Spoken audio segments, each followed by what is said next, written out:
Hey, my creative friends. I am sorry I'm late. I just, I usually do this on my phone. I usually do my video on my phone, and you just go on it, and then there's this little button that just shows up and says live, and you push live, and you go. But for some reason, the live button's not there. I can't find the live button anywhere, and I've never really thought about it, but I wouldn't even think about it now, but I'm in this class and they were saying that there's several people whose live buttons don't show up anymore on their phones. And I'm like, mine still shows up, but guess what? Tonight it didn't show up. So I'm trying to find it and trying to figure out how to get back, how to get online, how I'm going to do this. So I'm just it worked on my laptop. So here we are, but it took me a few minutes to figure it out. So what we have, so now I'm thrown off a little bit. It's just like thrown off a little, but I'm going to show you what you guys inspired me to do. We did the tile the other day, the tile Free for All Friday tile collaboration thing. And so I am inspired. And so I've been doing little tiles, I am super excited. I'm going to likely use this for the fabric collection. So I just thought, look what you guys did. Rose actually said, yo, you ought to do this. She said something about fabric. So Rose, thanks. Yeah. So I am super excited. Started doing that yesterday. And I am buckling down this week. That fabric collection is going to be done and sent off by Monday. I don't care what I have to do. It's going to happen.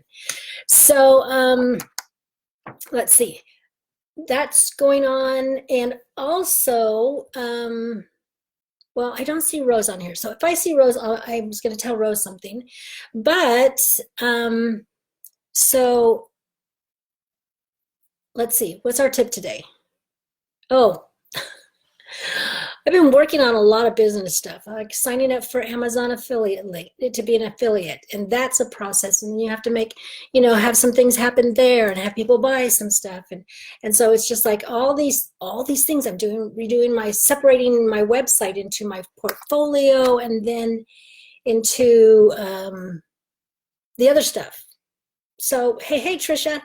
So there's just a lot of stuff going on, and then I was on a class. I'm on a class, and so this made me think. After I was done with well, let me back up. The other day, I was talking with somebody, and when I was done talking to them, I felt kind of drained. I felt drained. And I recognize it because I said something really derogatory about that person to somebody else. And I was like, oh, I can't believe I did that. I cannot believe I said that. I mean, it wasn't terrible, but it wasn't what I would normally do. And I thought, why did I do that? Why? And I was just like drained. And I realized, I had dealt with the impossibility vocabulary of this person. And it was just, I can't do this. It's impossible. It's never going to happen. It's hopeless. It's useless. I don't have a prayer. It's out of the question. It's a no-win. It's so far-fetched. I mean, it just went on and on and on and on and on. And I was just like, oh. So I was thinking about that. And the fact that had an effect on me, such an effect on me, that I would then go ahead and act in ways, that I don't want to act. And then tonight I had my my creators roadmap class with Jennifer Hallwood, and then it's a bunch of us get on the class. We ask questions. It's like, how do we do this? How do we do that? And then she's open for questions and answers. And so we get all this feedback, and nobody on there is saying it can't be done. Everybody's going like, how do you do this? This is what I do. How, and I was like, after I get off of these phone calls, I'm like super excited. I am like, oh, I could do this and I could do that. And it's just it's just a totally different feel. And maybe it's just because I had that recently enough that I could just contrast those two together and look at that vocabulary of impossibility and then the vocabulary of possibility, and contrasting those. And I often feel that way after I am around people who do not deal in something that can't be done all the time. And that they take the courageous road and they decide, okay, let's look at this. Yeah, this is difficult, but let's look at it. What's the worst case scenario? What's my risk? How do I get over that? What do I have to check to make sure that it doesn't go awry? Just so it's this whole moving forward and figuring out what the obstacles are and making manageable plan to overcome them. Hey, Carrie. So I just think that sometimes we do this and don't realize it. We don't realize that that's our vocabulary.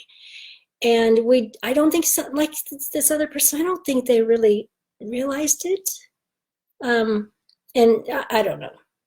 Maybe it probably is a safety mechanism to some extent. If you can just say it's not possible, I can't do it, so then therefore it saves your ego, it saves your, you don't have to face the fear, you don't have to do certain things in order to look at that as a possibility.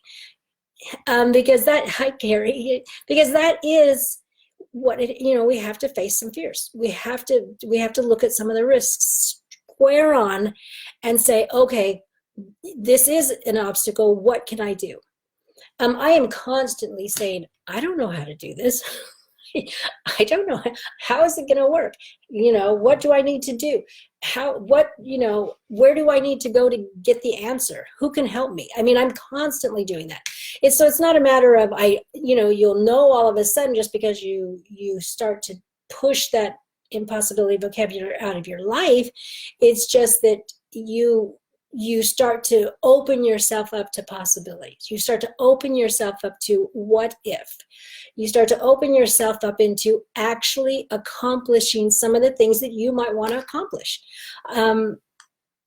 There's a lot of things that when we are doing and creating by ourselves that get kind of hard, really hard. And it's like, oh, I don't know how I'm going to do this. And so we have to guard against that. We have to guard against that impossibility vocabulary.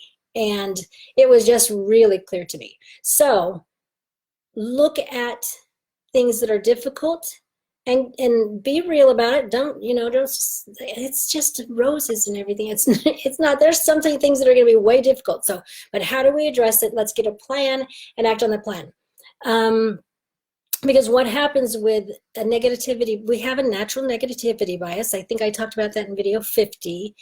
And so we naturally are inclined that way. So we have to move ourselves out of that. But if we don't move ourselves out of that negativity bias and that negative loop, then it doesn't become just a negative bias, it becomes a negative lifestyle.